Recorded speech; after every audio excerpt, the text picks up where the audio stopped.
Section 3 of A House of Pomegranates by Oscar Wilde. This recording is in the public domain. Recording by Alex Lau. The Fisherman and His Soul, Part 1.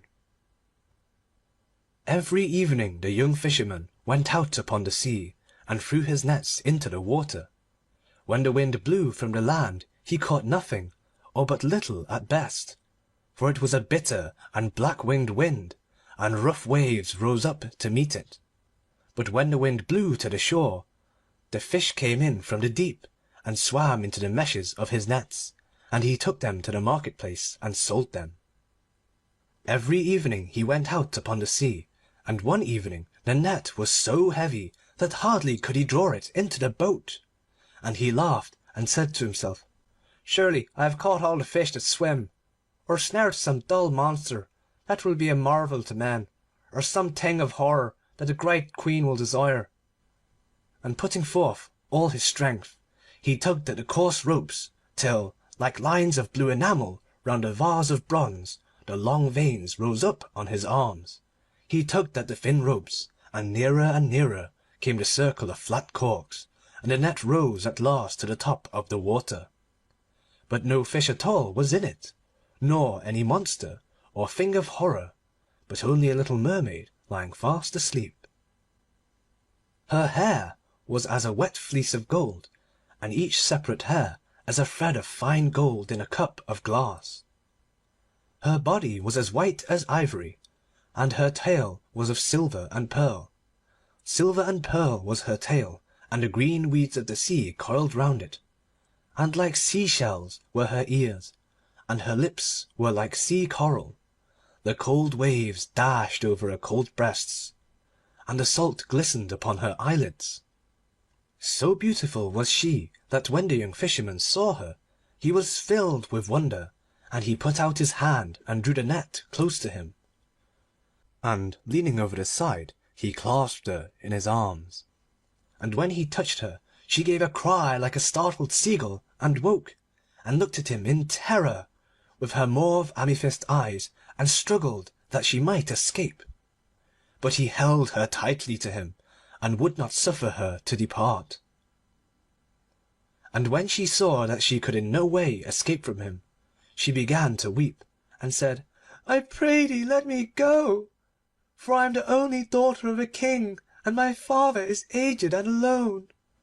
But the young fisherman answered, "I will not let thee go, save thou makest me a promise that whenever I call thee, thou wilt come and sing to me, for the fish delight to listen to the song of the sea folk, and so shall my nets be full." "Wilt thou in very truth let me go if I promise thee this?" cried the mermaid.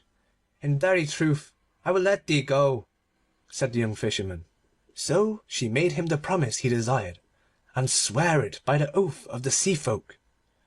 And he loosened his arms from about her, and she sank down into the water, trembling with a strange fear. Every evening the young fisherman went out upon the sea, and called to the mermaid, and she rose out of the water and sang to him. Round and round her swam the dolphins, and the wild gulls wheeled above her head.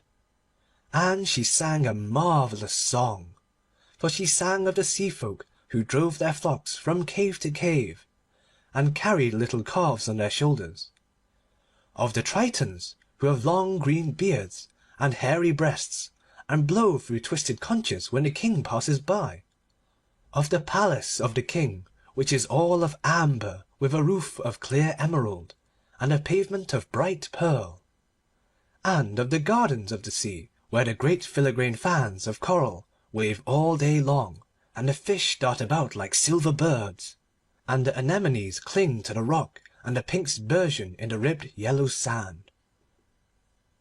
She sang of the big whales that come down from the North Seas and have sharp icicles hanging to their fins; of the sirens who tell of such wonderful things that the merchants have to stop their ears with wax, lest they should hear them, and leap into the water and be drowned; of the sunken galleys with their tall masts, and the frozen sailors clinging to the rigging, and the mackerel swimming in and out of the open portholes; of the little barnacles who are great travellers, and cling to the keels of the ships, and go round and round the world, and of the cuttlefish who live in the sides of the cliffs, and stretch out their long black arms, and can make night come when they will it.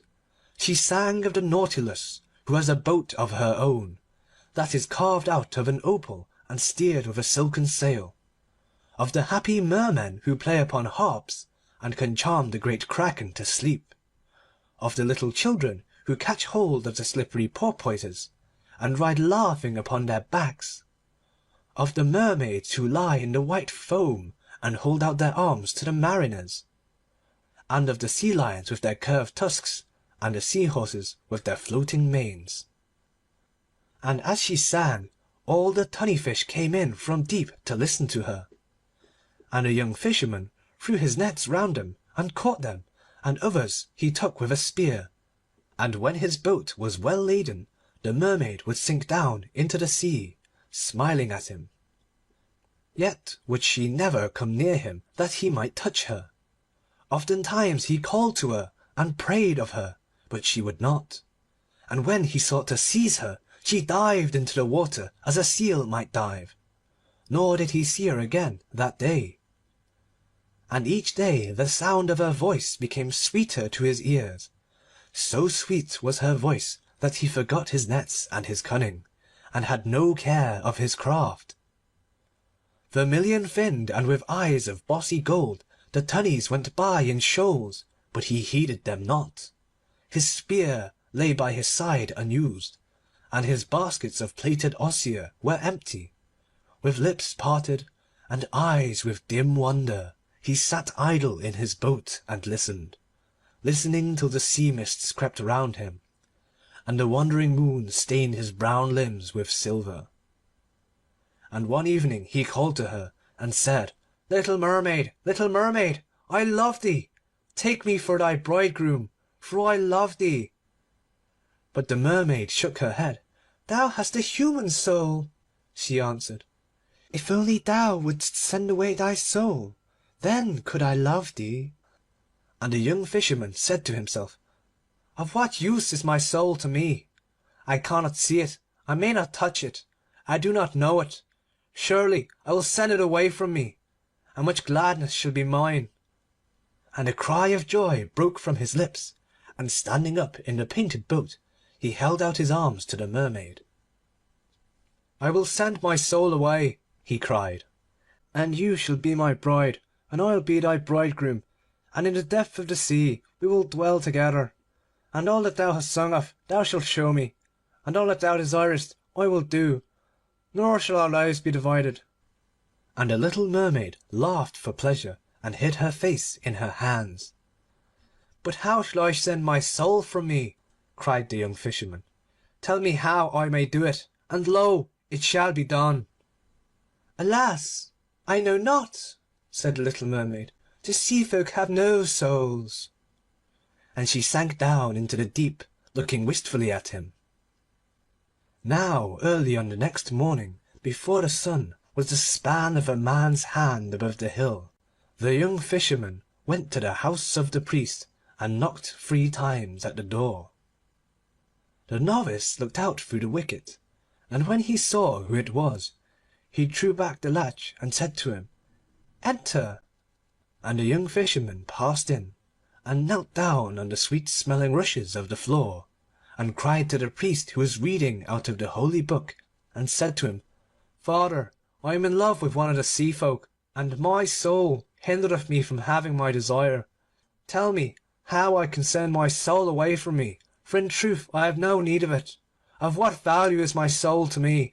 I cannot see it, I may not touch it, I do not know it. And the priest beat his breast and answered, Alack, alack, thou art mad, or hast eaten of some poisonous herb. For the soul is the noblest part of man, and was given to us by God that we should nobly use it. There is no thing more precious than the human soul, nor any earthly thing that can be weighed with it. It is worth all the gold that is in the world, and is more precious than the rubies of the kings. Therefore, my son, think not any more of this matter, for it is a sin that may not be forgiven. And as for the sea folk, they are lost, and they who would traffic with them are lost also. They are as the beasts of the field, that know not good from evil, and for them the Lord has not died." The young Fisherman's eyes filled with tears when he heard the bitter words of the priest, and he rose up from his knees and said to him, "Father, the fauns live in the forest and are glad, and on the rocks sit the mermen with their harps of red gold. Let me be as they are, I beseech thee, for their days are as the days of flowers. And as for my soul, what doth my soul profit me, if it stand between me and the thing that I love?" "The love of the body is vile," cried the priest, knitting his brows, "and vile and evil are the pagan things God suffers to wander through his world. Accursed be the fauns of the woodland, and accursed be the singers of the sea. I have heard them at night time, and they sought to lure me from my beads. They tap at the window and laugh. They whisper into my ears the tales of their perilous joys. They tempt me with temptations, and when I pray they make mouths at me. They are lost, I tell thee, they are lost. For them there is no heaven nor hell, and in neither shall they praise God's name." "Father," cried the young Fisherman, "thou knowest not thou sayest. Once in my net I snared the daughter of a king. She is fairer than the morning star, and whiter than the moon. For her body I would give my soul, and for her love I would surrender heaven. Tell me what I ask of thee, and let me go in peace." "Away, away!" cried the priest. "Thy leman is lost, and thou shalt be lost with her." And he gave him no blessing, but drove him from his door. And the young Fisherman went down into the market-place, and he walked slowly, and with bowed head, as one who is in sorrow. And when the merchants saw him, they began to whisper to each other, and one of them came forth to meet him, and called him by name, and said to him, "What hast thou to sell?" "I will sell thee my soul," he answered. "I pray thee buy it of me, for I am weary of it. Of what use is my soul to me? I cannot see it, I may not touch it, I do not know it." But the merchants mocked at him, and said, "Of what use is a man's soul to us? It is not worth a clipped piece of silver. Sell us thy body for a slave, and we will clothe thee in sea purple, and put a ring upon thy finger, and make thee the minion of the great queen. But talk not of the soul, for to us it is not, nor has it any value for our service." And the young Fisherman said to himself, "How strange a thing this is! The priest telleth me that his soul is worth all the gold in the world, and the merchants say that it is not worth a clipped piece of silver." And he passed out of the market-place, and went down to the shore of the sea, and began to ponder on what he should do. And at noon he remembered how one of his companions, who was a gatherer of samphire, had told him of a certain young witch who dwelt in a cave at the head of the bay, and was very cunning in her witcheries. And he set to and ran, so eager was he to get rid of his soul. And a cloud of dust followed him as he sped round the sand of the shore. By the itching of her palm the young witch knew his coming, and she laughed and let down her red hair. With her red hair falling around her, she stood at the opening of the cave, and in her hand she had a spray of wild hemlock that was blossoming. "What d'ye lack? What d'ye lack?" she cried, as he came panting up the steep and bent down before her. "Fish for thy net. When the wind is foul, I have a little reed, and when I blow on it the mullet comes sailing into the bay. But it has a price, pretty boy, it has a price. What d'ye lack? What d'ye lack?" "A storm to wreck the ships and wash the chests of rich treasure ashore. I have more storms than the wind has, for I serve one who is stronger than the wind. And with a sieve and a pail of water I can send the great galleys to the bottom of the sea. But I have a price, pretty boy, I have a price. What d'ye lack?" What do you lack? I know a flower that grows in the valley. None knows it but I.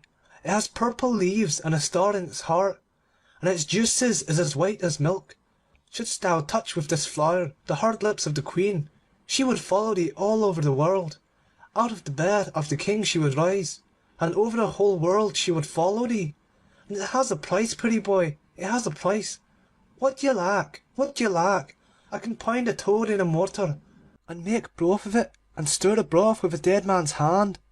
Sprinkle it on thine enemy while he sleeps, and he will turn into a black viper, and his own mother will slay him. With a wheel I can draw the moon from heaven, and in a crystal I can show thee death. What do you lack? What do you lack?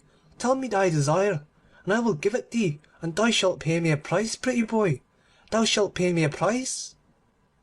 My desire is but for a little thing, said the young fisherman. Yet hath the priest been wroth with me, and driven me forth. It is but for a little thing, and the merchants have marketed me, and denied me. Therefore am I come to thee, though men call thee evil, and whatever be thy price, I shall pay it. What wouldst thou? Asked the witch, coming near to him. I would send away my soul from me, answered the young fisherman. The witch grew pale, and shuddered, and hid her face in her blue mantle. Pretty boy, she muttered, that is a terrible thing to do. He tossed his brown curls and laughed. My soul is naught to me, he answered. I cannot see it. I may not touch it. I do not know it. What wilt thou give me if I tell thee? Asked the witch, looking down at him with her beautiful eyes. 5 pieces of gold, he said, and my nets, and a wattled house where I live, and a painted boat in which I sail. Only tell me how to get rid of my soul, and I will give thee all that I possess. She laughed mockingly at him, and struck him with the spray of hemlock. I can turn the autumn leaves into gold, she answered, and I can weave the pale moonbeams into silver if I will it. He whom I serve is richer than all the kings of this world, and has their dominions. What then shall I give thee? He cried, if thy price be neither gold nor silver. The witch stroked his hair with her thin white hand. Thou must dance with me, pretty boy, she murmured, and she smiled at him as she spoke. Not but that, cried the young fisherman in wonder, and he rose to his feet. Not but that, she answered, and she smiled at him again. Then at sunset in some secret place we shall dance together, he said, and after that we have danced, thou shalt tell me the thing which I desire to know. She shook her head. When the moon is full, when the moon is full, she muttered. Then she peered all round and listened.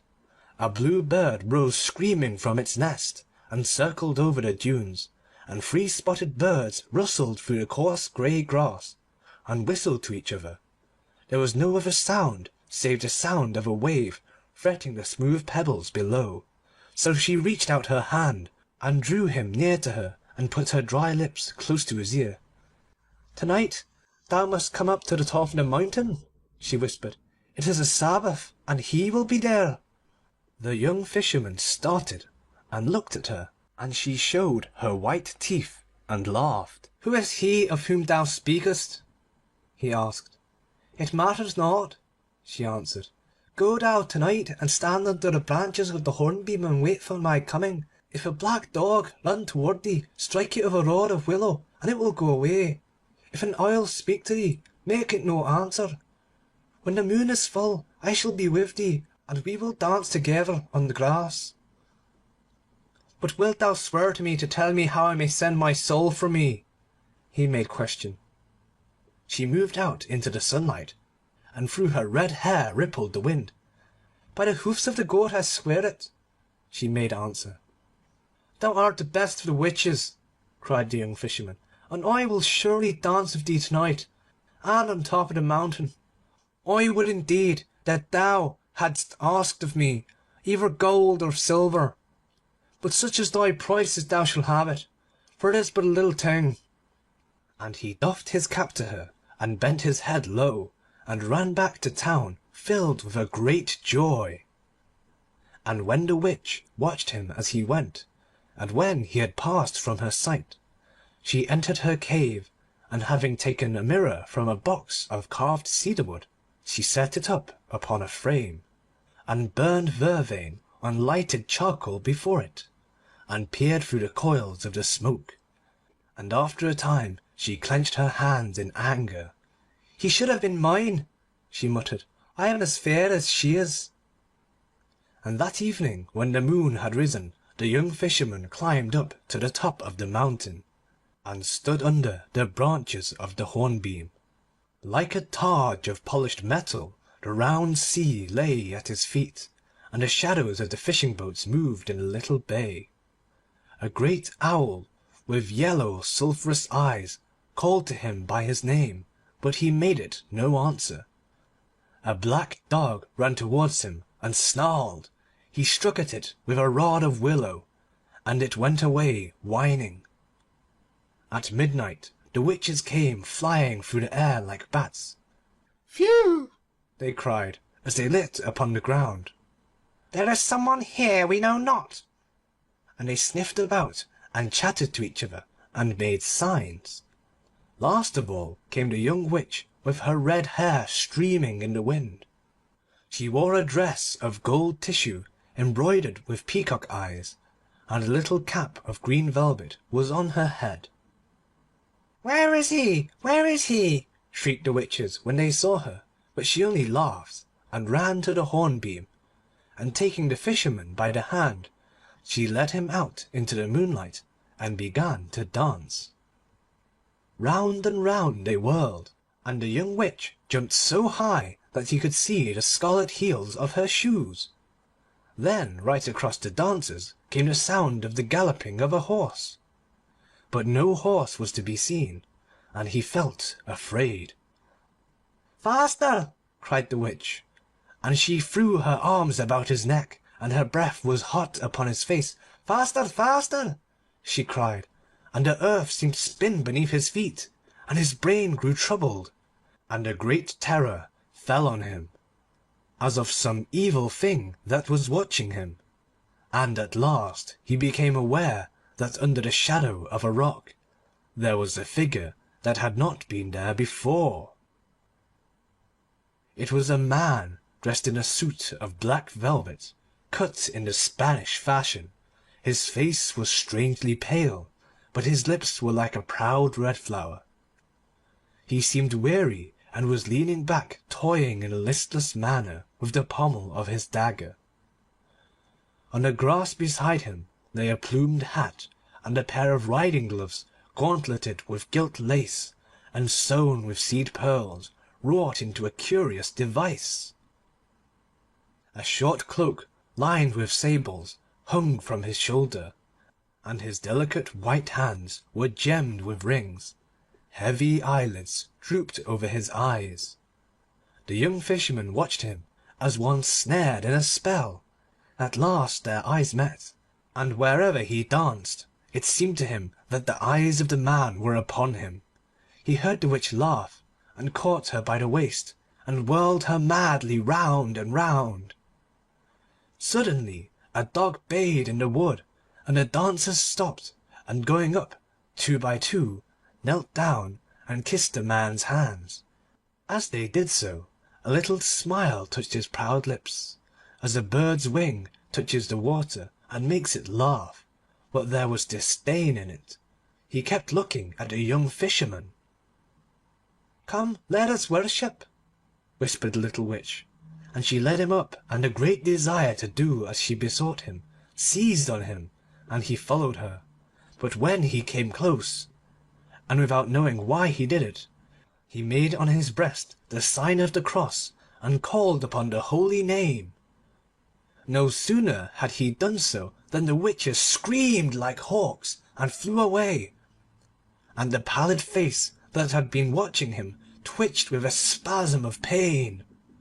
The man went over to a little wood and whistled. A jennet with silver trappings came running to meet him. As he leapt upon the saddle he turned round and looked at the young Fisherman sadly. And the witch with the red hair tried to fly away also, but the Fisherman caught her by the wrists and held her fast. "Loose me," she cried, "and let me go, for thou hast named what should not be named, and shown a sign that may not be looked at." "Nay," he answered, "but I will not let thee go till thou hast told me the secret." "What secret?" said the witch, wrestling with him like a wild cat, and biting her foam-flecked lips. "Thou knowest," he made the answer. Her grass-green eyes grew dim with tears, and she said to the Fisherman, "Ask me anything but that." He laughed and held her all the more tightly, and when she saw that she could not free herself, she whispered to him, "Surely I am as fair as the daughters of the sea, and as comely as those that dwell in the blue waters." And she fawned on him and put her face close to his, but he thrust her back frowning, and said to her, "If thou keepest not the promise that thou madest to me, I will slay thee for a false witch." She grew grey as a blossom of the Judas tree, and shuddered. "Be it so," she muttered. "It is thy soul and not mine. Do with it as thou wilt." And she took from her girdle a little knife that had a handle of green viper skin, and gave it to him. "What shall this serve me?" he asked of her, wondering. She was silent for a few moments, and a look of terror came over her face.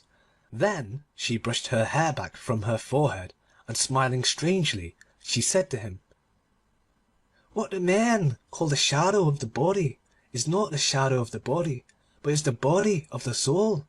Stand on the seashore with thy back to the moon, and cut away from around thy feet thy shadow, which is thy soul's body, and bid thy soul leave thee, and it will do so." The young Fisherman trembled.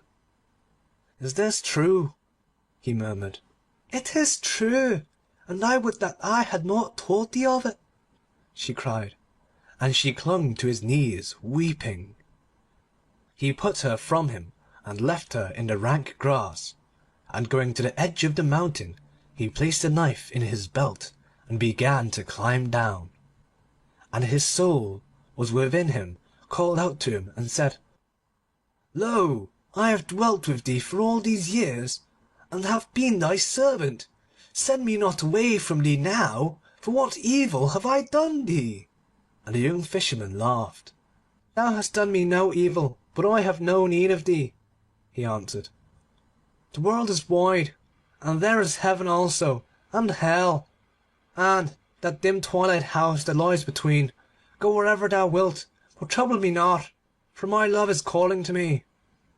And his soul besought him piteously, but he heeded it not, but leapt from crag to crag, being sure-footed as a wild goat, and at last he reached the level ground and the yellow shore of the sea. Bronze-limbed and well-knit, like a statue wrought by a Grecian, he stood on the sand with his back to the moon, and out of the foam came white arms that beckoned to him, and out of the waves rose dim forms that did him homage. Before him lay his shadow, which was the body of his soul, and behind him hung the moon in the honey-coloured air. And his soul said to him, "If indeed thou must drive me from thee, send me not forth without a heart. The world is cruel. Give me thy heart to take with me." He tossed his head and smiled. "With what should I love my love if I gave thee my heart?" he cried. "Nay, but be merciful," said his soul. "Give me thy heart, for the world is very cruel, and I am afraid." "My heart is my love's," he answered. "Therefore tarry not, but get thee gone." "Should I not love also?" asked his soul. "Get thee gone, for I have no need of thee," cried the young Fisherman, and he took the little knife with its handle of green viper skin, and cut away his shadow from around his feet, and it rose up and stood before him, and looked at him, and it was even as himself. He crept back and thrust the knife into his belt, and a feeling of awe came over him, "Get thee gone," he murmured. "Let me see thy face no more."